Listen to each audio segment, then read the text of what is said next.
नमस्कार दोस्तों, stock market studies में फिर से एक बार आपको बहुत बहुत स्वागत है। तो आज मैं आपके सामने कुछ इंपॉर्टेंस कंपनी का अपडेट लेके आया हूँ और इस वीडियो को लास्ट तक जरूर देखिएगा क्योंकि यहाँ पे कुछ कंपनीज में शानदार तरीके से एक न्यूज भी पब्लिश किया गया है जो न्यूज बहुत इंपॉर्टेंस होने वाला है।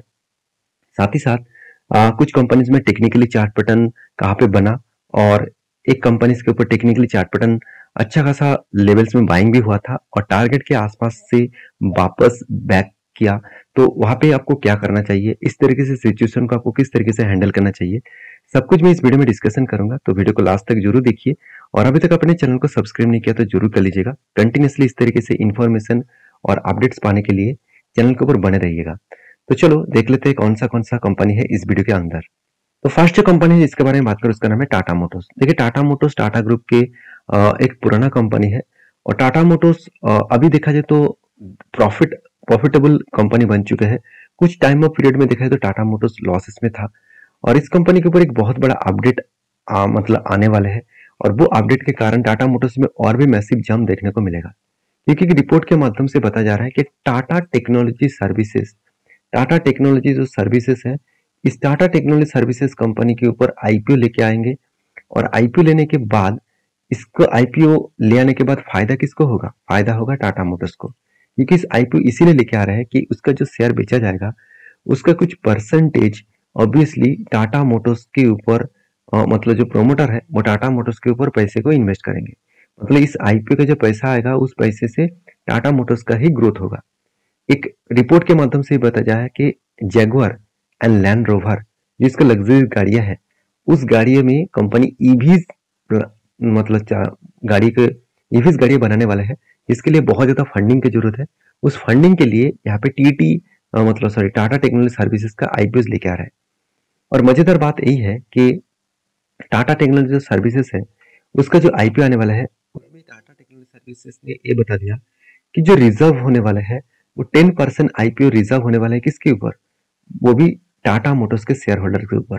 इसका मतलब आप पहले से टाटा मोटर्स का शेयर होल्डर है तो जब टाटा टेक्नोलॉजी का आईपीओ आएंगे तो 10% रिजर्व रहेंगे टाटा टेक्नोलॉजी शेयर होल्डर के। तो एक प्लस पॉइंट है मेरे हिसाब से, क्योंकि आप आईपीओ के लिए अप्लाई करना चाहते हैं तो एक्स्ट्रा आपको रिजर्वेशन मिलेगा। तो जिस रिजर्वेशन के माध्यम से आपको वहां पे शेयर मिलने का चांसेस है। तो बाकी देखा जाएगा क्या होने वाला है। तो टाटा टेक्नोलॉजी सर्विसेज का आईपीओ अभी तक फाइनली कंफर्म नहीं हुआ कब आने वाले हैं, तो जब आएगा तो मैं आपके साथ जरूर शेयर करूंगा। तो इस कंपनी की सबसे जो खासियत है, ये कंपनी एक टाइम लॉस मेकिंग कंपनी था, आज वो प्रॉफिट में आ चुके हैं। कंपनी के डिलीवरी जो इक्विटी जो डिलीवरी का रिपोर्ट है वो 3% के आसपास देखने को मिला और प्रोमोटर के जो इस कंपनी के जो फ्री कैश फ्लो है वो 16,400 करोड़ के आसपास देखने को मिला और प्रोमोटर के होल्डिंग्स जो है वो 46% के आसपास है। तो एक बात आप याद रखना, कंपनी में सेल्स का जो डेटा है वो लगातार आपको एक पॉजिटिवली देखने को मिला है। 66,000 करोड़ से बढ़ के हो चुके थे 71,000 करोड़, अभी बढ़ के वो हो चुके हैं 1,02,000 करोड़। तो एक्सपेंस भी कंपनी मेंटेन्स किए और उसके साथ साथ नेट प्रॉफिट को भी कंपनी जनरेट किया और ऑपरेटिंग प्रॉफिट मार्जिन भी देखिए एक एवरेज लेवल के आसपास है, 13% के आसपास। तो देखिए बहुत दिनों के बाद कंपनी का लॉसेस क्यों हो रहा था? सबसे पहली बात, लॉसेस होने का जो मेन रीजन था वो है कंपनी का इंटरेस्ट। तो ज्यादा इंटरेस्ट पेमेंट करना पड़ता था और कंपनी का इनकम सेल्स जितना हो रहा था उससे कई गुना ज्यादा कंपनी के एक्सपेंस हो रहा था, जिसके चलते कंपनी का प्रॉफिट बिजनेस नेगेटिव में चला गया था। और लास्ट कुछ 3 क्वार्टर्स में कंपनी के ऊपर प्रॉफिट लगातार होते जा रहा है। अभी ये देखना बाकी है कि Q2 का रिजल्ट आने के बाद कंपनी कितना प्रॉफिट यहाँ पे कर रहा है। तो कंपनी की जो जो बैलेंस शीट है वहां पे देखेंगे कंपनी का जो रिजर्व है वो रिजर्व में कुछ कम होता दिखा। 94,000 करोड़ के आसपास रिजर्व था, वो घट के हो चुके हैं 43,000 करोड़। अभी आप कहेंगे सर रिजर्व कम क्यों हुआ? क्योंकि हमको मैं पहले ही बोल चुका हूँ, कंपनी का जो बोरिंग्स था उस बोरिंग्स को मिटाने के लिए कंपनी क्या किया, खुद का रिजर्व को बेचा और इस रिजर्व बेचने के कारण कंपनी के शेयर में थोड़ा सा चेंजेस देखने को मिला। फिक्स एसेट के बारे में बात करें तो कंपनी का लगातार फिक्स एसेट बढ़ता चला गया। CWIP में कंपनी का कैपिटल वर्किंग इन प्रोसेस में कंपनी के पैसा भी ज्यादा होता दिखा। अभी एज ए इन्वेस्टर, प्रोमोटर से लेकर FIDS पब्लिक हर किसी के पास इस कंपनी का हिस्सेदारी आपको देखने को मिला है। तो मैं इस कंपनी के बारे में एक ही बात कहूंगा, इस कंपनी के ऊपर जो डेटा आपको दिया गया है उस डेटा के हिसाब से देखा जाए तो कंपनी के लास्ट कुछ फ्यू डेज में कंटिन्यूसली एक डिलीवरी उठाया जा रहा है, और वो भी कितना 40% के आसपास, उससे ज्यादा नहीं। अगर यही चीज को मैं चार्ट पैटर्न के हिसाब से दिखा दूं तो मैंने एक टाटा मोटर्स के ऊपर एक शानदार तरीके से एक पैटर्न्स बना। वो पैटर्न्स क्या है आप देखेंगे तो यहाँ पे मतलब यहाँ पे जो पैटर्न्स बना, दो बार यहाँ पे शोल्डर बना, उसके बाद एक बिग हेड बना, उसके बाद एक शोल्डर बना, उसको ब्रेकआउट भी किया। और मैंने आपको ये भी मेंशन किया था इस ब्रेकआउट के बाद मैंने यहाँ पे एंट्री लिया, और मेरा जो टारगेट है वो करीबन करीबन 700 रुपीज के आसपास है। और अगर टारगेट इस लेवल से अगर टारगेट तक बने तो ऑलमोस्ट 30% के आसपास टारगेट मिल सकता है। और सबसे बड़ी बात है मैं इस टारगेट को लेकर चला हूँ, और यहाँ पे देखिए कुछ दिनों तक एक ही रेंज के ऊपर ट्रेड कर रहा है, और बार बार इस लेवल को जो जब टच कर रहा है वो ऊपर साइड में जा रहा है। इसका मतलब जो लेवल इसका स्ट्रांगली रेजिस्टेंस था वो ही इसका सपोर्ट बन चुके हैं। तो रेजिस्टेंस ब्रेक करने के बाद वो सपोर्ट को बार बार फेस कर रहा है, उसके बाद एक धमाका परफॉर्मेंस करेंगे और यहाँ तक वो टारगेट को जरूर अचीव करेंगे। तो मैं इस कंपनी के ऊपर बुलिश हूँ, आपके क्या राय है जरूर कमेंट्स करके बताना। नेक्स्ट जो कंपनी जिसके बारे में बात करूँ उसका नाम है रिलैक्सो फूडवेयर। देखिए रिलैक्सो फूडवेयर के ऊपर बहुत ज्यादा अपडेट्स भी आया है, क्योंकि मैनेजमेंट ये भी बताया कि इस कंपनी के ऊपर वो बहुत ज्यादा फोकस रखे हैं। 2025 तक इसका जो मार्केट शेयर गिरा था 2025 तक उसको वो रिकवरी जरूर करेंगे। एक रिपोर्ट के माध्यम से इस सारे चीज को डिस्कशन किया गया। अभी कंपनी का जो कैपेक्स है वो आप देखेंगे तो 174 crore during the year, and now a debt free company with the मतलब robust cash flow from operations. Company 174 crore के आसपास यहाँ पे कैपेक्स को इंक्रीज करने वाले हैं। तो कंपनी की जो परफॉर्मेंस है उस बेसिस में दिखाए तो कंपनी का जो चैलेंजिंग है वो बढ़ते जा रहा है, क्योंकि मेट्रो बैंक एक कंपनी रिलैक्सो को मतलब मार्केट कैप के हिसाब से पीछे छोड़ दिया। तो एक मेट्रो मतलब रिलैक्सो के लिए एक चैलेंजिंग है कि इतने दिनों तक वो नंबर 1 पोजीशन में था, आज वो नंबर 2 पोजीशन में आ चुके हैं। तो कोई भी फर्स्ट जो बॉय होते हैं, फर्स्ट जो गर्ल्स होते हैं, तो वो कभी भी नहीं ये चाहता है कि मुझे कभी सेकेंड में रहना पड़े, मैं हमेशा फर्स्ट रहूं। तो इसी तरीके से परफॉर्मेंस कंपनी के ऊपर भी देखने को मिलता है। अगर आप देखेंगे तो जो जो चीज मैंने आपको बताया था कि कंपनी इस तरीके से सेकंड पोजीशन में आने के पीछे जो रीजन है, the market share lost in the previous year and saying good मतलब मोमेंटम। तो इसका मतलब ये बताया जा रहा है कि जो मार्केट शेयर है वो गिर रहा था, और भी गिरावट के कारण एक प्रेशराइज देखने को मिला। और मैं जरूर कहूंगा यहाँ पे कंपनी के ऊपर जो ग्रोथ और पोटेंशियल है वो आगे जाकर फिर से रिकवरी कंपनी कर सकते हैं। तो मेरे हिसाब से इस कंपनी के ऊपर फोकस रखिए। कंपनी को छोटा मोटा कंपनी है, 22,000 करोड़ के आसपास मार्केट कैप है, और आरओसी आरओई बेस्ड है, मतलब एक एवरेज लेवल के आसपास है, कर्जा एकदम जीरो है, इनकम भी अच्छा खासा है, प्रोमोटर के पास होल्डिंग्स भी है। और अर्निंग पर शेयर के बारे में बात करूं तो अर्निंग पर शेयर 6.91 के आसपास देखने को मिला। अभी डेटोस डे के बारे में बात करूं तो 35.5 के आसपास देखने को मिला। मार्केट कैप टू सेल्स 7.90 के आसपास है। अगर मैं इस कंपनी के जो क्वार्टरली रिजल्ट है उसके बारे में डिस्कशन करूं तो सेल्स कुछ इस तरीके से कंटिन्यूसली ग्रोथ होता गया, और उस हिसाब से कंपनी के जो एक्सपेंस है वो भी लगातार लगातार बढ़ते चले गए, और मतलब बढ़ते चले गए, मतलब कंपनी के जो सेल्स है उससे कम है। और कंपनी के जो प्रॉफिट मार्जिन है वो भी देखिए एक एवरेज लेवल 15% के आसपास देखने को मिला। नेट प्रॉफिट भी कंटिन्यूसली बढ़ते चले गए। तो यहाँ पे हर तरफ से पॉजिटिविटी देखने को मिला है। अभी इस कंपनी के जो मतलब एज ए इन्वेस्टर तो उसके बारे में बात करूं तो प्रोमोटर से लेकर एफएसडीएस पब्लिक हर किसी के पास इस कंपनी का इन्वेस्टमेंट आपको देखने को मिलेगा।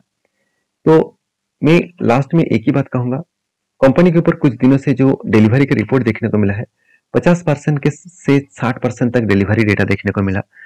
अगर इस कंपनी के मैं चार्ट पैटर्न आपको साथ शेयर करूं तो देखिए रिलैक्सो का जो चार्ट पैटर्न बना है, शोल्डर कम हेड कम 2 बार शोल्डर बना, इसका मतलब फिर से एक बार शोल्डर क्रिएट करेगा और फिर से एक बार शोल्डर कंप्लीट हुए, और उसके बाद अगर ब्रेकआउट हुआ तो एक हायर चांसेस है उस टारगेट को वो अचीव करेगा।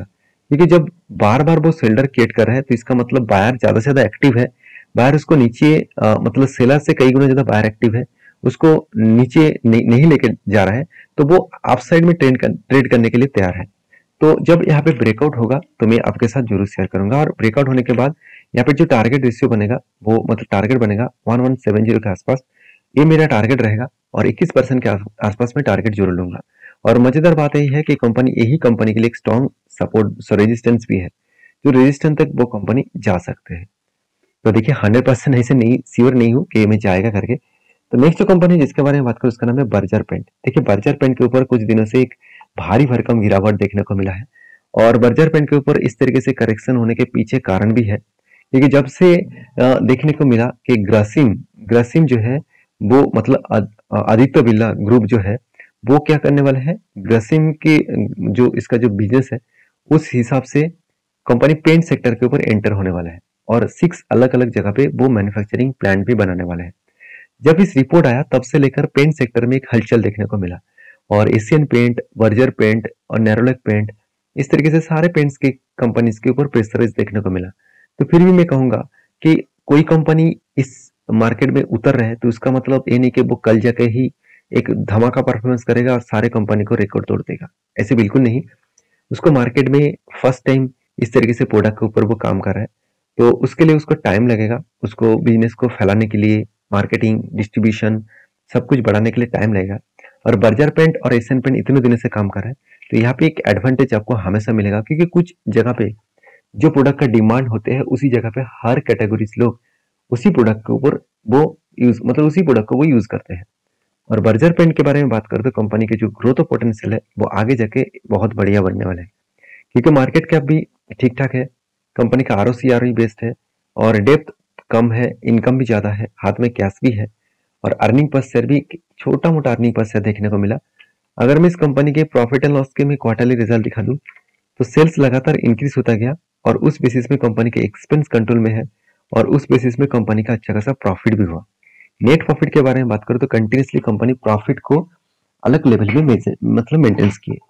अभी कंपनी के जो मतलब बैलेंस शीट है उस बैलेंस शीट के बारे में बात करूं तो कंपनी का रिजर्व लगातार बढ़ते चले गए, उस हिसाब से कंपनी का बोरिंग्स भी यहाँ पे धीरे धीरे करके बढ़ा और कंपनी का फिक्स एसेट भी लगातार बढ़ते चले गए।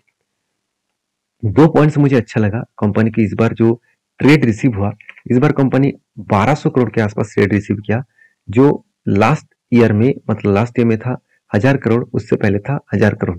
तो कंपनी ने अच्छा खासा प्रोजेक्ट को भी मतलब एक्वायर किया, जिस प्रोजेक्ट के कारण कंपनी का बिजनेस भी चलते रहेंगे और बिजनेस में ग्रोथ भी होता रहेंगे। तो कंपनीज के ऊपर एज ए इन्वेस्टर, प्रोमोटर से लेकर FSDS पब्लिक हर किसी के पास इन्वेस्टमेंट है, क्यों न रखे जो कंपनी आपको एवरेज 20 to 24% के आसपास रिटर्न दिया।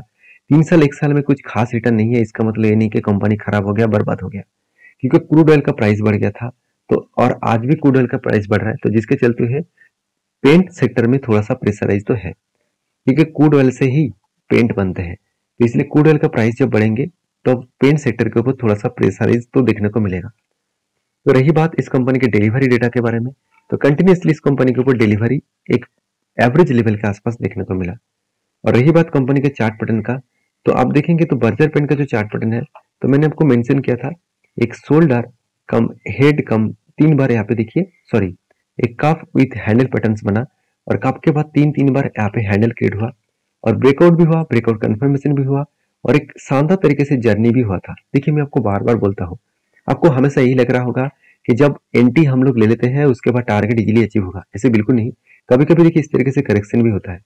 तो अभी जो मेन क्वेश्चन है कि सर यहाँ पे इस तरीके से करेक्शन हुआ टारगेट होने से पहले, तो अभी क्या करना चाहिए और आप किस तरीके से इस जगह पे सोचते हैं। देखिए मैं इस कंपनी के ऊपर टारगेट तो मैंने यहाँ पे बुक नहीं किया क्योंकि मेरा टारगेट यहाँ तक था, तो मैंने टारगेट बुक नहीं किया। तो करेक्शन हुआ तो मैं इंतजार करूंगा, जब तक यहाँ पे टारगेट ना हुआ तब तक मैं इंतजार करूंगा।